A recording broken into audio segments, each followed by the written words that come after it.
നമസ്കാരം. പശ്ചിമേഷ്യ വീണ്ടും യുദ്ധഭീതിയിൽ, അതും ഭീകരമായിട്ടുള്ള ഒരു യുദ്ധഭീതിയിലാണ്.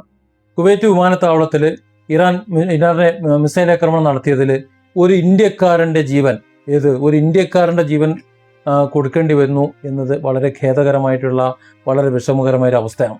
നമ്മൾ ഇതിനു മുമ്പ് പറഞ്ഞിരുന്നത്, യുദ്ധം തുടങ്ങി 12ാമത്തെ ദിവസം നമ്മുടെ അടുക്കള പൂട്ടേണ്ട സാഹചര്യം വന്നു. കുറച്ച് കഴിഞ്ഞപ്പോൾ ഹോട്ടലുകൾ പൂട്ടേണ്ട സാഹചര്യം വന്നു. യുദ്ധം കെടുതിയിൽ നിന്ന് കെടുതിയിലേക്ക് പോകുന്നു എന്നാണ്. നമ്മുടെ ആഭിമുഖ്യം അപ്പോഴും ട്രംപിനോടും ഇസ്രായേലിനോടൊക്കെയാണ്. ഈ ലോകത്തിന് ഇത്തരത്തിലുള്ള ദുരിതവും ഉണ്ടാക്കി വെച്ചതിൻ്റെ തുടക്കക്കാരെന്ന് പറഞ്ഞാൽ അവരാണ്. അവരുടെ യുദ്ധക്കൊതിയാണ്, അവരുടെ കൊള്ളയടിക്കാനുള്ള ഒരു ത്വരയാണ്.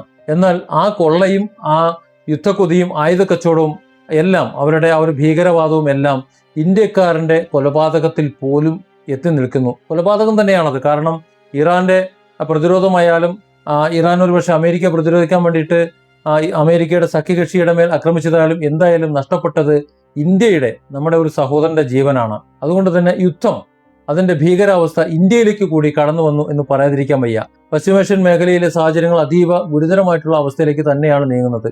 പേരിനൊരു വെടിനിർത്തൽ ചർച്ച അവിടെയും ഇവിടെയൊക്കെ നടക്കുന്നുണ്ട്, കാര്യം ശരി തന്നെ. പക്ഷെ ആഭ്യന്തര ആക്രമണങ്ങൾക്ക് യാതൊരു കുറവുമില്ല, അതടി ഇങ്ങനെ കിട്ടിക്കൊണ്ടിരിക്കുന്നു. ഇറാനെതിരെ അമേരിക്കയും ഇസ്രായേലും സംയുക്തമായിട്ട് ആരംഭിച്ചിട്ടുള്ള സൈനിക നീക്കം 100 ദിവസത്തോളം അടുത്തുകൊണ്ടിരിക്കുക. ലോകത്താകെ നടക്കുന്ന കടുത്ത സാമ്പത്തിക പ്രതിസന്ധി വന്നിട്ടും ഏകദേശം അത്രയും ദിവസങ്ങൾ തന്നെ ആയിട്ടുണ്ട്. ഇന്ന് ലോകത്തെ എണ്ണയുടെയും സാമ്പത്തിക പ്രതിസന്ധിയുടെയൊക്കെ ഒരു അവസ്ഥയിലേക്ക് തള്ളിവിട്ട യുദ്ധത്തിന്റെ നിയന്ത്രണം ഇപ്പോൾ അത് ശരിക്ക് തുടങ്ങി വെച്ചവർക്ക് പോലും നഷ്ടപ്പെട്ടിരിക്കുകയാണ്. അതായത് അമേരിക്കൻ പ്രസിഡന്റ് ട്രംപിനോ ഇസ്രായേലിന്റെ പ്രധാനമന്ത്രി ബെഞ്ചമിൻ നെതന്യാഹുവിനോ ഒന്നും ചെയ്യാൻ പറ്റുന്നില്ല. ഇത് നിലവിലെ സാഹചര്യം ഏറ്റവും കൂടുതൽ വഷളാക്കുന്ന കാര്യത്തിൽ ഒരു സംശയം വേണ്ട. കാരണം ഏത് കാര്യം തുടങ്ങി വെക്കുന്നവർക്ക് പിന്നെ അത് നിയന്ത്രിക്കാൻ കഴിയുന്നില്ല എന്നുണ്ടെങ്കിൽ ആ അവസ്ഥ ഒന്ന് ആലോചിച്ച് നോക്ക്. സമാധാന കരാർ വരുന്നെന്ന് പറയുന്നുണ്ട്. സമാധാന കരാറിലേക്ക് കാര്യങ്ങൾ എത്തും കരുതിയിരുന്ന സമയത്താണ് വീണ്ടും ട്രംപ് കയറി അടിക്കുന്നത്. അപ്പോഴാണ് ട്രംപിന്റെ വീണ്ടും ഇറാനെ ചൊറിഞ്ഞുകൊണ്ടുള്ള നിലപാടുകളും നടപടികളും വരുന്നത്. അതുകൊണ്ട് തന്നെ ഗൾഫ് മേഖല ആകെ മൊത്തത്തിൽ യുദ്ധം വിഴുങ്ങുന്ന ഒരു സാഹചര്യമാണ് ഇന്ന് ഉള്ളത് എന്ന് പറയാതിരിക്കാൻ വയ്യ. ആ ഒരു ഭയമാണത്. ഈ അടുത്ത സമയത്ത് വെടിനിർത്തൽ കരാറില്ലെങ്കിലും ഒന്നുമില്ലെങ്കിലും സമാധാനമാണ്. മറ്റു രാജ്യങ്ങളിലേക്ക് എണ്ണയൊക്കെ കുറച്ചൊക്കെ പോരുന്നുണ്ട്, കുറച്ച് സമാധാനമുണ്ട്, യുദ്ധം തീരാൻ പോകുന്നു എന്ന നിലയിലൊക്കെ ഒരല്പം സമാധാനത്തിലേക്ക് വന്നിരുന്നു. എന്നാൽ അത്തരത്തിലുള്ള ആ അന്തരീക്ഷം മാറി പിന്നെ ഒരു കടുത്ത സംഘർഷത്തിലേക്ക്, ഇപ്പോൾ നടക്കുന്നത് പോലെയുള്ള ഒരു കടുത്ത സംഘർഷത്തിലേക്ക് എത്തുന്നത് അമേരിക്കയുടെ ഭാഗത്തു നിന്നുണ്ടായിട്ടുള്ള ഒരു നീക്കമാണ്, പെട്ടെന്നുണ്ടായ ഒരു നീക്കമാണ്. നമുക്കറിയാം, ഇറാനിയൻ തുറമുഖങ്ങൾക്ക് മേലെ US നിലവിൽ കടുത്ത ഉപരോധം ഏർപ്പെടുത്തിയിട്ടുണ്ട്. അതുകൊണ്ട് തന്നെ ഈ തുറമുഖങ്ങളിലേക്ക് കപ്പൽ വരുന്നതും പോകുന്നതും അമേരിക്ക തടയുന്നുമുണ്ട്. എന്നാൽ ഈ ഉപരോധത്തെയൊക്കെ ലംഘിച്ചുകൊണ്ട് ഇറാന്റെ തുറമുഖത്തേക്ക് അടുക്കാൻ ശ്രമിച്ചിട്ടുള്ള ബോട്സ്വാനയുടെ പതാകയിട്ടുള്ള ഒരു കപ്പൽ, ഒരെണ്ണ ടാങ്കർ, ആ ടാങ്കറിന് നേരെ അമേരിക്ക മിസൈൽ ആക്രമണം നടത്തി. ഇത് ആദ്യമായിട്ടല്ല. ഈ അമേരിക്കയുടെ ഉപരോധം മറികടക്കാൻ ശ്രമിച്ച 7ാമത്തെയോ അല്ലെങ്കിൽ 8ാമത്തെയോ ഒക്കെ കപ്പലാണ് ഇതെന്നാണ് US കമാൻഡ് പറയുന്നത്. പക്ഷേ അമേരിക്കയുടെ ഈ നടപടി എന്തായാലും ഇറാനെ കടുത്ത രീതിയിൽ പ്രകോപിപ്പിച്ചിട്ടുണ്ട്. അതിന്റെ ബാക്കിയാണ് ഇപ്പോൾ നമ്മൾ കാണുന്ന ഇപ്പോഴത്തെ ഈ അക്രമത്തിനും പരാക്രമണത്തിനും ഒക്കെ പിന്നില്. അതുകൊണ്ട് എന്താ ഉണ്ടായത്? ഇടയ്ക്കൊക്കെ ചില ചർച്ചകൾ, അതായത് സമാധാനം വേണം എന്ന ആഗ്രഹത്തിൽ പാകിസ്ഥാനായാലും ആരായാലും മറ്റുള്ളവരുമായി ചേർന്നുകൊണ്ട് ഇറാൻ ചർച്ചയ്ക്ക് തയ്യാറായിരുന്നു, ചർച്ചകൾ നടക്കുന്നുണ്ടായിരുന്നു. അത്തരത്തിലുള്ള എല്ലാ ചർച്ചകളിൽ നിന്നും ഇറാൻ അങ്ങ് പിന്മാറി. മാത്രമല്ല, ഈ അമേരിക്കൻ പ്രകോപനത്തിന് വളരെ കടുത്ത ഭാഷയിലാണ് ഇറാൻ തിരിച്ചടി നൽകിയത്.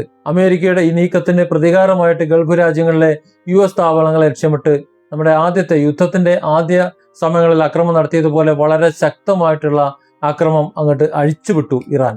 ചെറിയ ഒരു ഇടവേളയ്ക്ക് ശേഷം അമേരിക്ക ഇറാനും നേർക്കുനേറെത്തിയ കലുഷിതമായിട്ടുള്ള ഒരു രാത്രിയായിരുന്നു കഴിഞ്ഞ രാത്രി. ഈ കുവൈറ്റിലെയും ബഹ്റൈനിലെയും ഒക്കെ US സൈനിക കേന്ദ്രങ്ങൾ നേരെ ഇറാൻ ശക്തമായ ഡ്രോൺ മിസൈൽ ആക്രമണം നടത്തിയ ആ രാത്രി. ആക്രമണത്തിന്റെ പൂർണ്ണ ഉത്തരവാദിത്വം ഇറാന്റെ റവല്യൂഷണറി ഗാർഡ് IRGC ഏറ്റെടുത്തേക്കാണ്. ഞങ്ങളാണ് ചെയ്തത്. ആക്രമിച്ച ശേഷം ഒളിച്ചോടാമെന്ന് കരുതണ്ട. ഇറാന്റെ അടി വാങ്ങിയ ശേഷം നിങ്ങൾ പോകുള്ളൂ. ഇറാന്റെ പ്രത്യാക്രമണം നേരിടാൻ തയ്യാറായിരിക്കണം. അങ്ങനെ പറ്റുന്നുണ്ടെങ്കിൽ മാത്രം നിങ്ങൾ അടിച്ചാൽ മതി, അല്ലാന്നുണ്ടെങ്കിൽ നിങ്ങൾ അടിക്കാതെ തന്നെ വെക്കോളൂ, അടിച്ചിട്ട് പോകാമെന്ന് കരുതണ്ട എന്ന ഭീഷണിയല്ല ഇറാന് പറയുന്നത്, ചെയ്യുന്നതായതുകൊണ്ട് വലിയ പ്രതിസന്ധിയാണ് ഗൾഫ് മേഖലയിൽ ഉള്ളത്. IRGC അമേരിക്കയ്ക്ക് കൊടുത്തിട്ടുള്ള കടുത്ത മുന്നറിയിപ്പും അത് തന്നെയാണ്. ബഹ്റൈനിലെ US നാവികസേനയുടെ 5ാം കപ്പൽപ്പടയുടെ ആസ്ഥാനത്തിന് നേരെയും അക്രമം ഉണ്ടായതായിട്ട് ഇറാൻ അവകാശപ്പെട്ടിട്ടുണ്ട്. ഇറാനാണ് അവകാശപ്പെട്ടത് എന്നതുകൊണ്ട് അത് ഉണ്ടാകാനും സാധ്യതയുണ്ട്. പക്ഷേ സ്ഥിരീകരിക്കപ്പെട്ട റിപ്പോർട്ടുകളൊന്നും വന്നിട്ടില്ല. പുലർച്ചെ ഇറാൻ കുവൈറ്റിലേക്ക് നടത്തിയിട്ടുള്ള അതിശക്തമായ വ്യോമാക്രമണ പരമ്പരയിൽ കുവൈറ്റിന്റെ അന്താരാഷ്ട്ര വിമാനത്താവളത്തിലെ പ്രധാന ടെർമിനലിന് വലിയ നാശനഷ്ടം, കാര്യമായിട്ടുള്ള നാശനഷ്ടങ്ങൾ സംഭവിച്ചു എന്നുള്ള വാർത്ത മാധ്യമങ്ങൾ, പാശ്ചാത്യ മാധ്യമങ്ങളും മറ്റു മാധ്യമങ്ങളും ഇപ്പോൾ വളരെ പ്രാധാന്യത്തോടെ പ്രസിദ്ധീകരിച്ചു വരികയാണ്.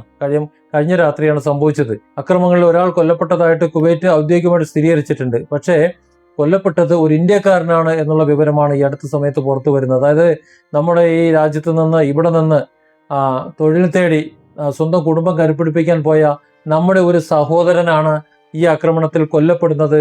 അമേരിക്കയുടെയും ഇസ്രായേലിന്റെയും ഈ പിടിവാശിയിൽ കൊല്ലപ്പെടുന്നത്, ജീവൻ ബലി കൊടുക്കേണ്ടി വന്നത് എന്നത് നമുക്കും വളരെ വിഷമമുണ്ടാക്കുന്നുണ്ട്. നിരവധി ആളുകൾക്ക് സ്ഫോടനത്തിൽ പരിക്കേറ്റിട്ടുണ്ട്.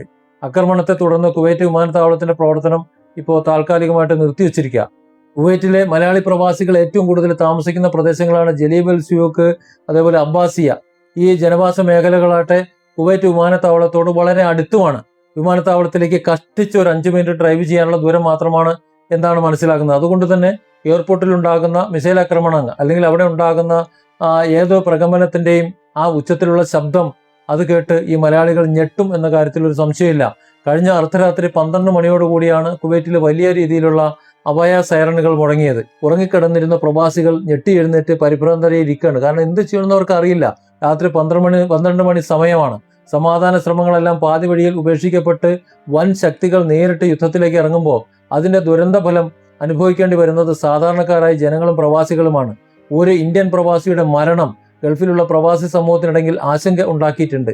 ഇനി വരും ദിവസങ്ങളിൽ നമ്മളെ കാത്തിരിക്കുന്നത് പഴയതുപോലെ തന്നെ പ്രവാസ മേഖലയിൽ വ്യോമ ഗതാഗതത്തിൽ ഉണ്ടാകുന്ന പ്രയാസങ്ങൾ, അതുപോലെ വിപണിയിലെ വിലക്കയറ്റം, ആഭ്യന്തര വിപണിയിലെ വിലക്കയറ്റം, ഇങ്ങനെയുള്ള കടുത്ത പ്രതിസന്ധികൾ കാത്തിരിക്കുകയാണ്. അത് അവിടെ മാത്രമല്ല, നമ്മളെയും കാത്തിരിക്കുകയാണ്. നമ്മളെ സംബന്ധിച്ചിടത്തോളം ഈ യുദ്ധം നീണ്ടുപോയി കഴിഞ്ഞാൽ പശ്ചിമേഷ്യയിലാണ് യുദ്ധം നടക്കുന്നത് എന്നതുകൊണ്ട് നമ്മളെ അത് ഏറ്റവും നന്നായിട്ട് ബാധിക്കും.